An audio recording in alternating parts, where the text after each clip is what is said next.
আমার মায়ের মাটির চুলাতে চলুন আজকে গরুর মাংস রান্না করি। আর এই ভিডিওটা ছিল গতবার শুক্রবারের। শুক্রবারে কম বেশি সবার বাড়িতেই ভালো মন্দ রান্না করা হয়, আমাদের বাড়িতেও তার ব্যতিক্রম নয়। তো চলুন শুরু করা যাক আমি কিভাবে মাটির চুলায় গরুর মাংস রান্না করি। মাটির চুলাতে প্রথমে জাল ধরাতে একটু অসুবিধাই হয়ে যায়। তারপর দেখুন এই যে জাল ধরেছে আর নেভার নাম নেই। চুলাতে আমি একটা পাতিল দিয়ে পরিমাণ মতো তেল দিয়ে দিয়েছি আর দিয়ে দিয়েছি অনেকগুলো পেঁয়াজ কুচি, সাথে 2-3টা কাঁচামরিচও দিয়ে দিয়েছি। পেঁয়াজ কুচি বেশি করে দিয়েছি কারণ এগুলোকে বেরেস্তা করে আমি রেখে দেব পরবর্তীতে ব্যবহার করার জন্য। ভালোভাবে নেড়ে চেড়ে ব্রাউন কালার হয়ে এলে আমি এই পেঁয়াজগুলোকে রেখে দিয়েছি বেরেস্তা হিসেবে। এই যে দেখতে পাচ্ছেন গরম মশলা, এলাচ, দারচিনি সবকিছু এখন আমি দিয়ে দেব।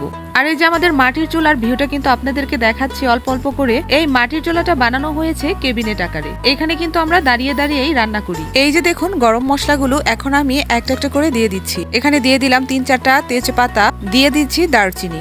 আসলে এই রান্নাগুলো কিন্তু আমি শেখাতে আসিনি, আমি কিভাবে রান্নাগুলো করি সেটাই কিন্তু আপনাদের সাথে শেয়ার করছি। এক একজনের রান্না বান্নার পদ্ধতি কিন্তু এক এক রকম। কারো হাতের খাবার কিন্তু খেতে অনেক স্বাদ লাগে। আসলে মনোযোগ দিয়ে রান্না বান্না করলে সেই খাবারগুলো কিন্তু খেতে আসলে খুব মজা হয়। আস্তে আস্তে গরম মশলাগুলো দিয়ে এখন আমি বাটা মশলা দিয়ে দিচ্ছি। আর এই বাটা মশলাগুলো একদমই পাটাতে বাটা হয়েছে। মাটির চুলাতে রান্না করা হচ্ছে, তার মধ্যে আবার পাটায় বাটা মশলা। রান্না কিন্তু আজকে ফাটাফাটি হবে। এক এক করে বাটা মশলাগুলো দিয়ে আমি এখানে গুঁড়া মশলাও ব্যবহার করছি। পরিমাণ মতো সব মশলা আমি দিয়ে এখন এই তেলের মধ্যেই কষিয়ে নিব। প্রায় 5 থেকে 7 মিনিটের মতো এই মশলাগুলোকে আমি ঢাকনা দিয়ে ঢেকে কষিয়ে নিয়েছি। দেখতেই পাচ্ছেন এখানে তেলও উঠে গিয়েছে। এখন আমি মাংসগুলোকে দিয়ে দিচ্ছি। এখানে প্রায় 1.25 কেজির মতো মাংস আছে।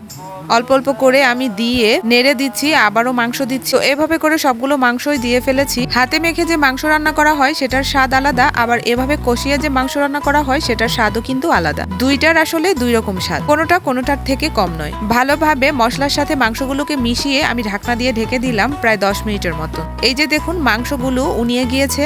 ভালোভাবে আবারও নেড়ে চেড়ে দিচ্ছি। কত সুন্দর একটা কালার চলে এসেছে। গরুর মাংস যদি একটু ঝাল ঝাল না হয় তাহলে খেতে কিন্তু ভালো লাগে না, তাই আমি শুকনো মরিচের পরিমাণটা একটু বেশি করে দিয়ে দিয়েছি।